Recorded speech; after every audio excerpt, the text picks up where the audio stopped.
The senator from Arkansas. Washington, D.C. is in the middle of a carjacking crime wave. There have been more than 100 carjackings in our nation's capital so far this year. It's only March 8th. I think it's more than one a day. 2/3 of D.C. carjackers use guns to force their terrified victims out of their vehicles. So what did Washington Democrats do in response to this carjacking crime wave? Did they support and fund the police? Did they install more cameras and put more cops on the streets? No. They passed a law to reduce criminal penalties for carjacking, reduce criminal penalties for carjackings and other serious crimes. I wish I were joking, but sadly I'm not. Washington's answer to higher crime is less prison time for violent criminals. The only reason this is not going to happen is because Congress retains its constitutional authority over our federal city, because Washington is not a state, nor should it ever be a state. But in this case, even some Democrats, even President Biden, got skittish about the political price they'd pay for being this weak on crime. So they broke ranks and headed for the hills. When House Republicans voted to disapprove Washington's soft-on-crime bill, 31 Democrats voted with them. I suspect something similar will play out later here today.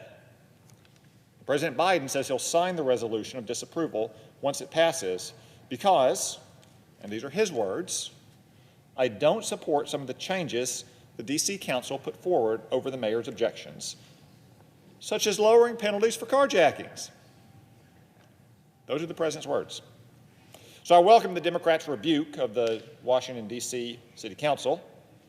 I hope it's more than a passing moment of sanity, but I do have my doubts.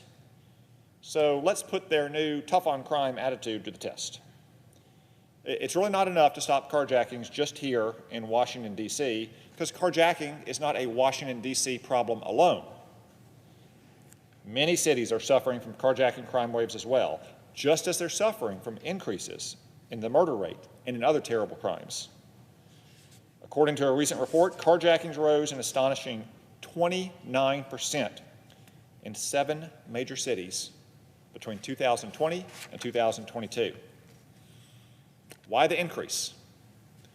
Well, one reason is the First Step Act, a soft-on-crime bill that Congress passed in the final days of 2018.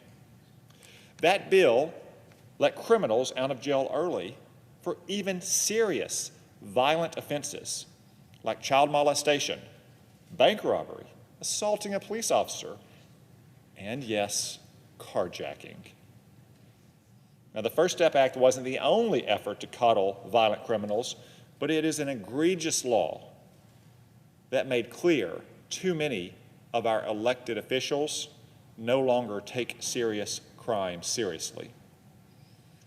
The First Step Act increased by about 15% the amount of time that federal criminals, even carjackers, can get off their sentences for so-called good behavior. This is in addition to the extensive sentencing reductions and early release programs for other crimes in the bill. The result was that if a carjacker, say, got 6 years in prison, he could be back out on the street to offend again in as few as 5 years. It's time to rectify this mistake and to keep carjackers behind bars. That's why I'm offering my bill, the No Early Release for Carjackers Act. The bill is as simple as its title. If you go to jail for violently hijacking someone's car, you should serve your entire sentence, not get time off for supposed good behavior. So if President Biden and congressional Democrats are really committed to getting tough on carjackers, not just here in Washington, D.C., where they drive around a lot, then they should support this effort. Now, I know that some defenders of the First Step Act will say, yes, carjackers should get out of jail early for good behavior. These criminals will, after all, get out of jail one day, or so the argument goes. So shouldn't we rehabilitate them by rewarding them and encouraging their good behavior? To which I answer, sure, we can reward good behavior for carjackers in prison. We can encourage good behavior, but we shouldn't reward it in a way that endangers the public. And letting dangerous criminals out of jail early endangers the public. If the members of this Senate are truly concerned with rewarding good behavior, we can offer well-behaved inmates other incentives, say greater access to prison telephones or transfers to lower security facilities. And carjackers will remain eligible for other incentive programs that are so beloved by the soft-on-crime set, like gardening classes or whatever else it is that liberals think will turn supposedly hardened criminals into model citizens. But there's simply no good reason to release dangerous criminals from prison early, especially not in the middle of a violent carjacking crime wave. Crime is a policy choice, and the choice is simple. If we put criminals behind bars, crime goes down. If we let criminals run amok, crime goes up. We've seen the consequences of letting carjackers run amok. Now we have a choice to fix that terrible mistake. And therefore, Madam President, I ask unanimous consent that the Senate proceed to the immediate consideration of S713, which is at the desk. I further ask that the bill be considered and read a third time and passed, the motion to reconsider be considered made and laid upon the table with no intervening action or debate.